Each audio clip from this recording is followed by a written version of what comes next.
Even though it's in the name of Ashwapati, the great sage, it is Sri Aurobindo and his experiences. And I've talked to you previously that Sri Aurobindo was researching more diligently than any scientist in his laboratory. He would see something, he would experience it, and if it was not true, he would throw it out. And he would go higher and higher in his experience. So we're going to see, I'm going to go back a little bit because we have to see a little what he could do now at this stage. There is a Canto 5 also. This is Canto 3. Canto 5 is the experiences of Sri Aurobindo when he's fully experienced and he's fully an avatar. So now it's just the beginning, but he's realizing so many things. It's extraordinary. This is the Book of Beginnings. We're still in the Book of Beginnings. Canto 3, the Yoga of the Soul's Release. And we see here that Ashwapati, or Sri Aurobindo, has already this huge capacity to see the truth. One glance could separate the true and false, or raise its rapid torch fire in the dark, to check the claimants crowding through mind's gates. So you see, these claimants are these lower beings who try to get in to us and warp our consciousness. But he can see them. And he says they are covered by the forged signatures of the gods. We know that all gods are not good. There is a whole history that Mother tells us in the beginning when she sent down these forms of love, that love turned into hate. And there were 4 of them, and they saw how much power they had, and they turned to the opposite. And then Mother had to send a new group to fight them. So he is able to also detect the magic bride in her disguise. And that is the Divine Mother. Or scan the apparent face of thought and life. So up to this point, we are seeing the power that is now in Ashwapati, whose inner vision becomes almost all-powerful. And now we begin with today's passage. Oft inspiration with her lightning feet, a sudden messenger from the all-seeing tops, traversed the soundless corridors of his mind, and bringing her rhythmic sense of hidden things, a music transcending mortal speech. So we have these 4 lines to look at very carefully. Inspiration, when it comes like lightning feet. And I'm reminded here of Alexandra David Neal. When she was in Tibet, she was dressed as a man because no women were allowed in Tibet. And she would sit on a log and watch the mailmen going to deliver mail 400 miles away.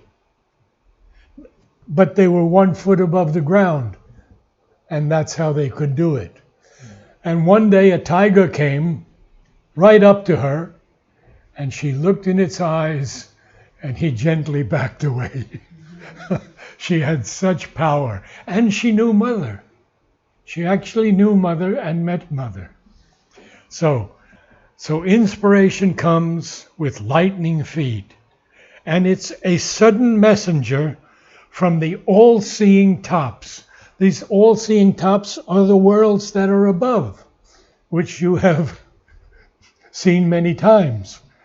And so inspiration descends from these to those heights of consciousness and knowledge and enters those people who are ready. You know, a great mind once said, the things that are impossible to understand can only be understood through poetry. Traverse the soundless corridors of his mind. So he's already silenced his mind completely. And there are no thoughts coming into his mind. He achieved this with Bhaskar Lele actually in one day. He was able to stop all thoughts coming into his mind. So he had an empty mind.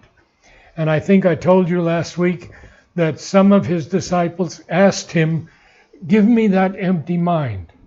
And he did. And they came back to him a week later and said, I'm going crazy. Take it away. So this great soundless corridor of his mind, he hears in that the rhythmic sense of hidden things. And I was so moved when you told us, Mark, about the symphony after symphony that you heard. It just touched me so deeply. Music, huh? And I heard one time, for only less than a minute, the music of the spheres. And there's nothing on earth to compare with it. So, a music spoke, transcending mortal speech. As if from a golden phial of the all bliss, a phial is a small bottle that holds liquids. And there is a rhythmic sense of hidden things. They come to us through intuition, and then this immortal line where music can speak and transcend mortal speech. A joy of light, a joy of sudden sight, a rapture of the thrilled, undying word, poured into his heart as into an empty cup. A repetition of God's first delight, creating in a young and virgin time. And all creations stem from this inspiration's descent of light and joy and rapture into the heart or into the mind as into an empty cup. In a brief moment caught, a little space, all knowledge packed into great wordless thoughts, lodged in the expectant stillness of his depths. What are they?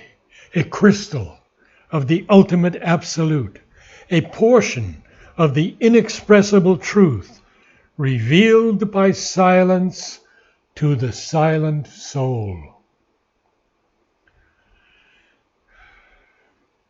The intense creatrix in his stillness wrought.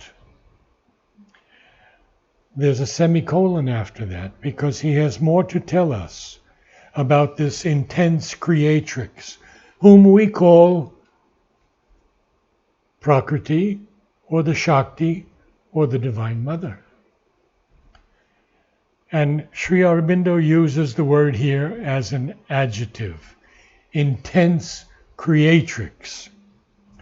Her power, fallen speechless, grew more intimate. And now Ashwapati understands that inspiration's power is more intimate because there are no words. No words are needed. She looked upon the seen and the unseen, unforeseen. Unguessed domains she made her native field.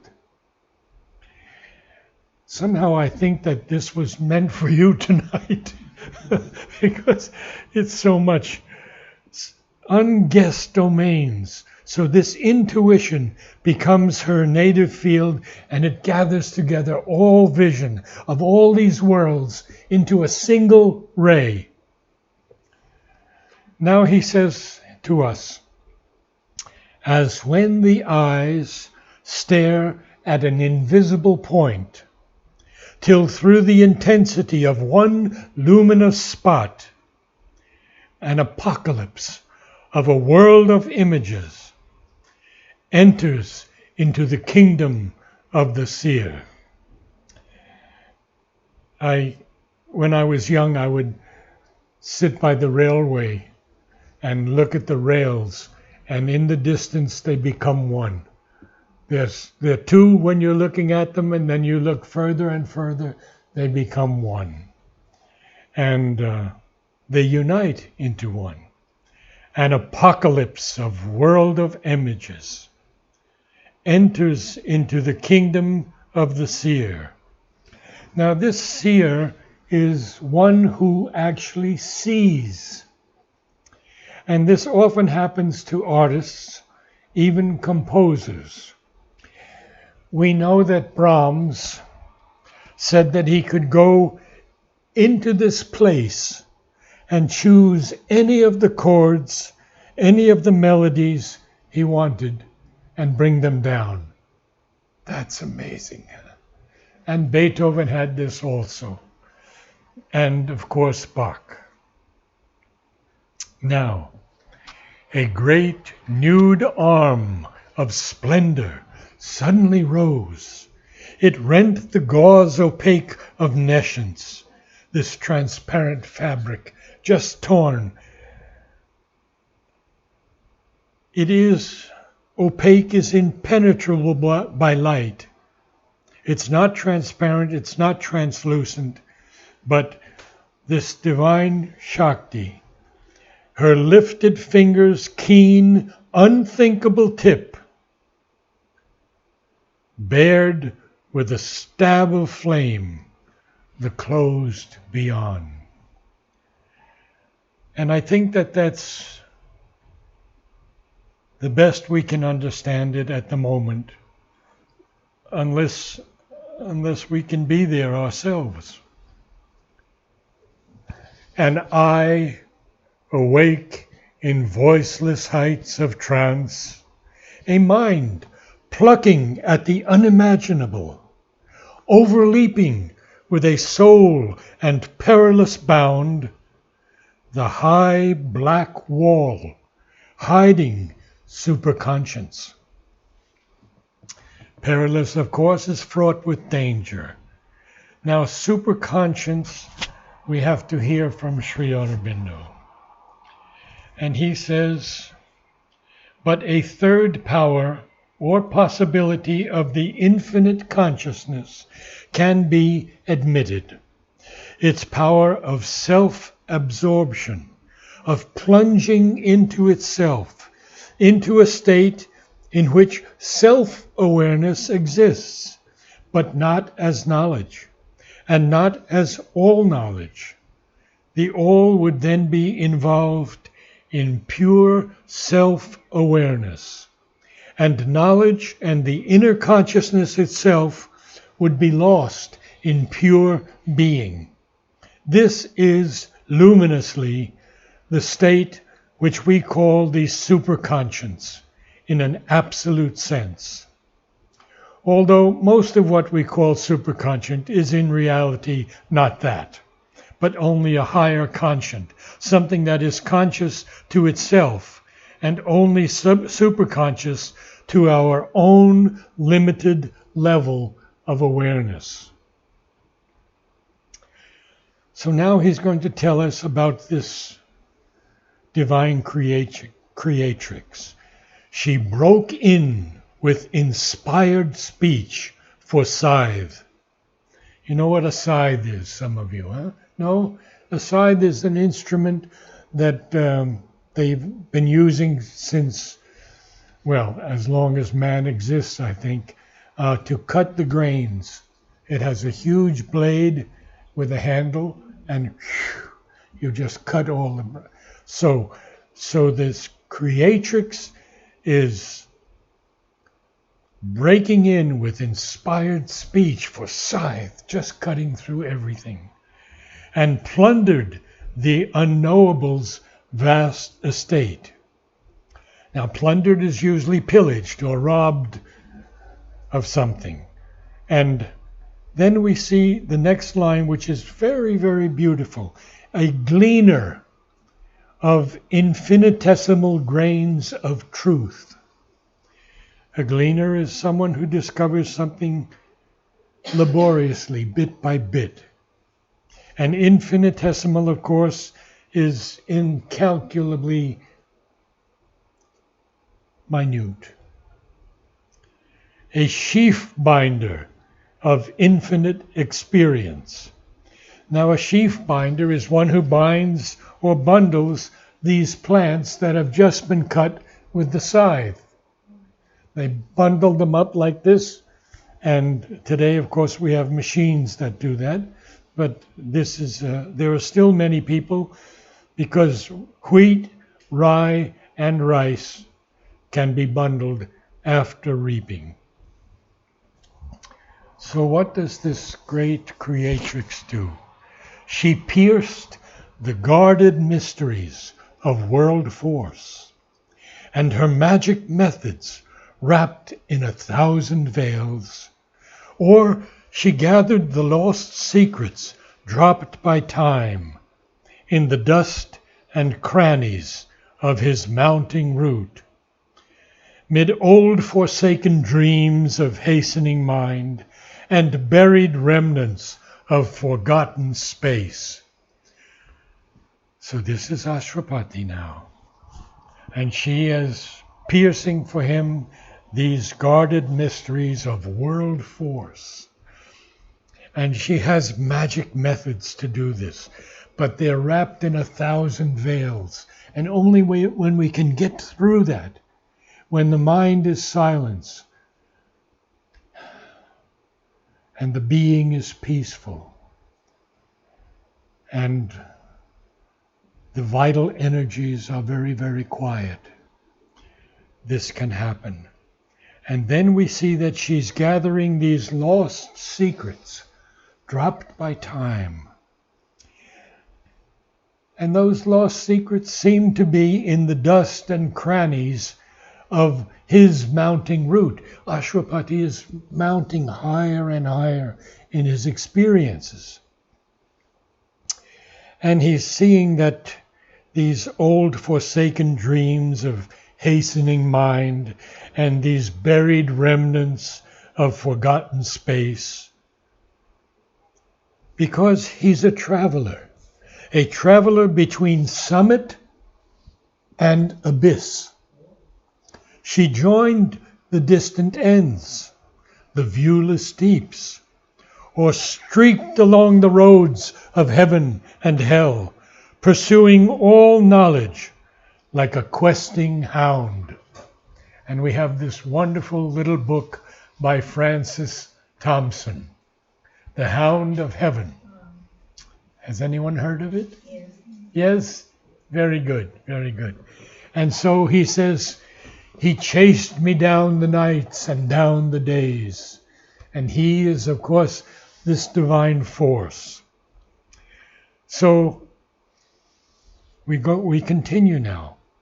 A reporter and scribe of hidden wisdom talk, her shining minutes of celestial speech passed through the masked office of the occult mind, transmitting, gave to prophet and to seer the inspired body of the mystic truth.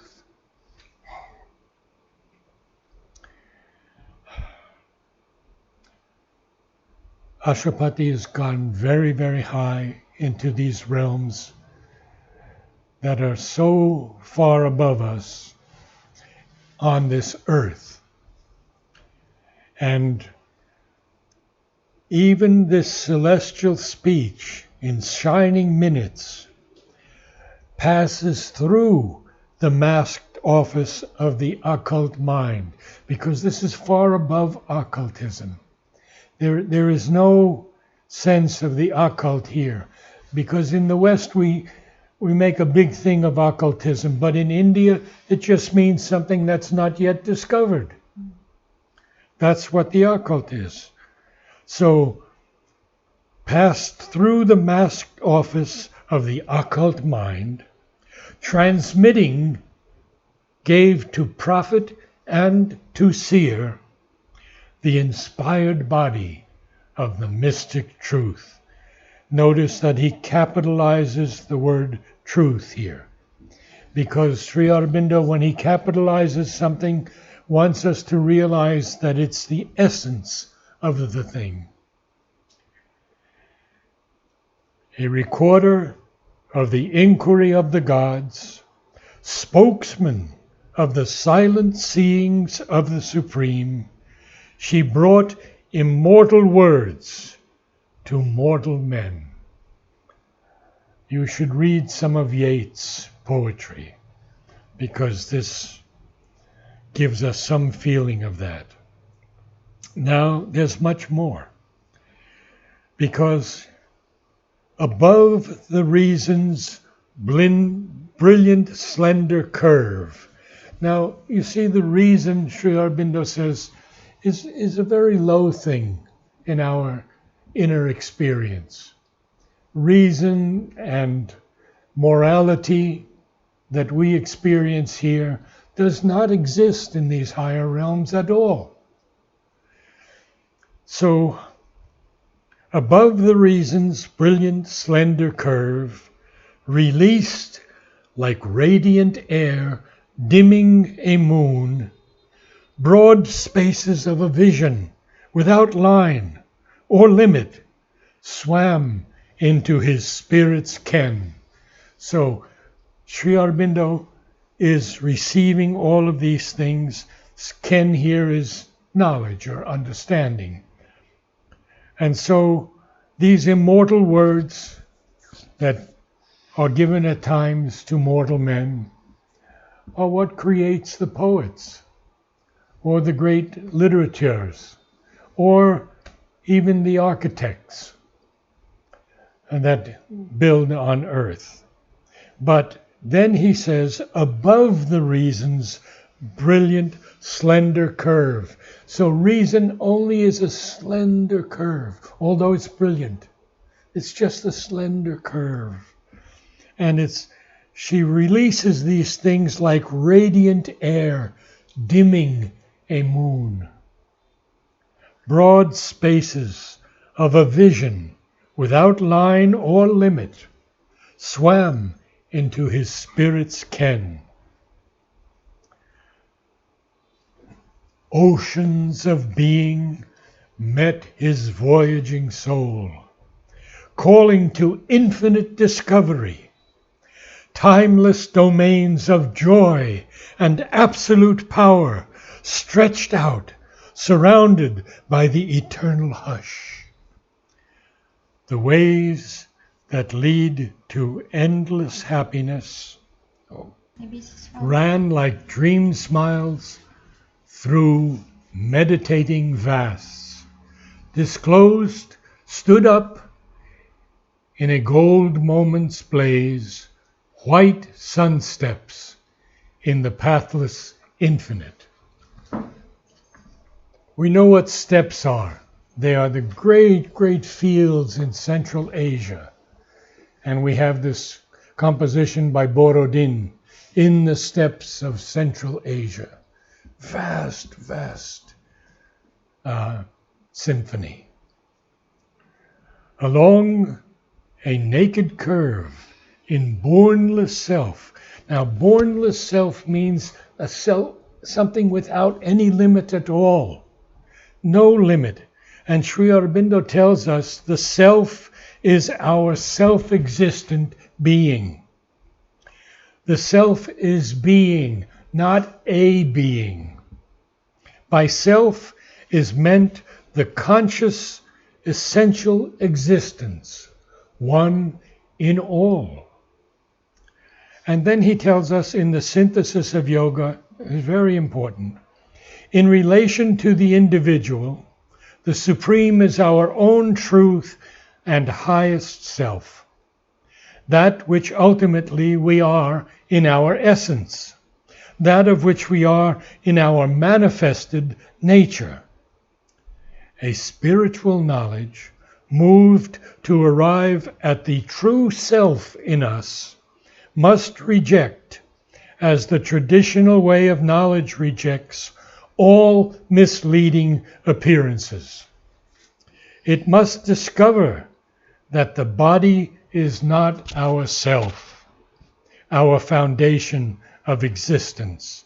It is a sensible form of the infinite.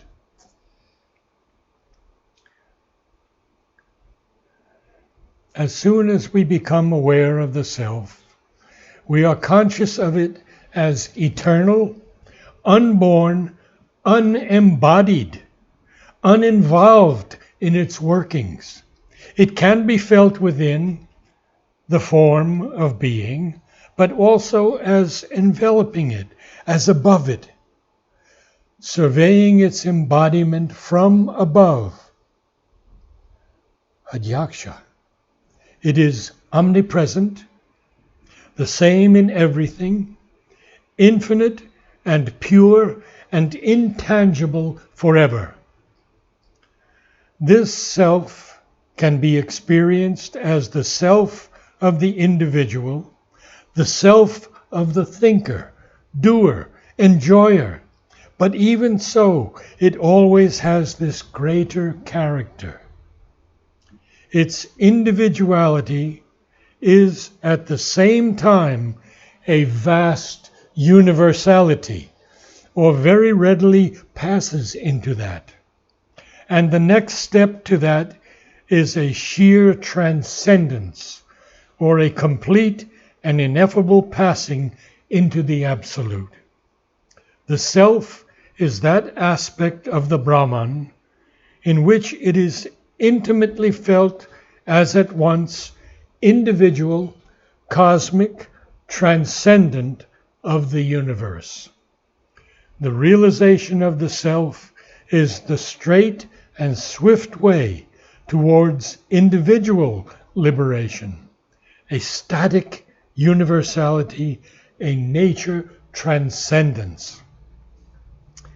At the same time, there is a realization of self in which it is felt not only sustaining and pervading and enveloping all things, but constituting everything, and identified in a free identity with all its becomings in nature. Even so, freedom and impersonality are always the character of the self. There is no appearance of subjection to the workings of its own power in the universe. To realize the self is to realize the eternal freedom of the spirit. And that is from the Life Divine.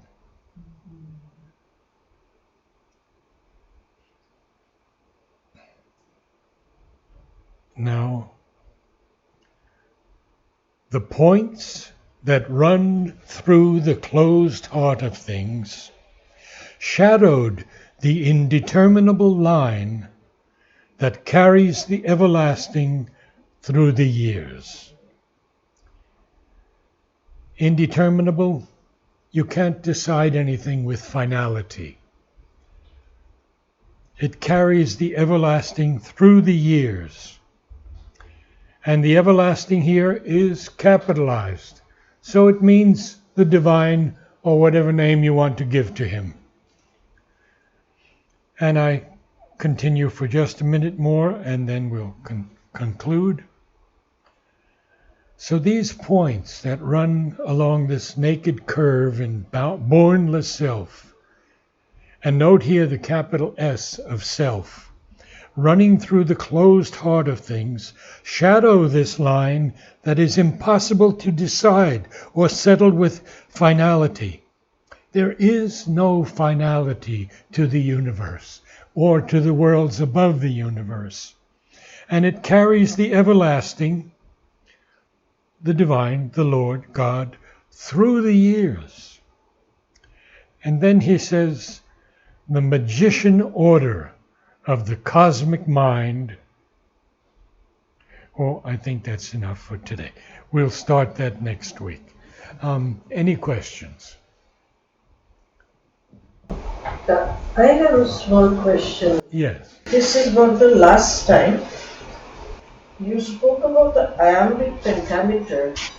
Yes. The entire Savitri is in iambic pentameter. Is it to be read like that? No, because it would become very boring. It was the hour before the gods awake across the path of the... No, you can't read it like that. But you have to feel the rhythm. You have to feel the music. And you have to feel especially the mantric power of Savitri. So there are three things that we have to always remember. That Savitri is mantra. It's written so far above our small minds that we cannot understand it with this mind. We have to go very far above. It is music, divine music. And it is incredible beauty. Nothing has ever been written like this. You know that this is the longest poem written in the English language. Nearly 24,000 lines. Imagine that. And even when his eyesight was failing, he would dictate, Narad tells us, sometimes 600 lines at one time. Imagine that. We think we're doing good with 6 or 12 or 14 lines. 600 lines. So, any other questions? Okay, let's have a few moments of silence and then we'll do Om.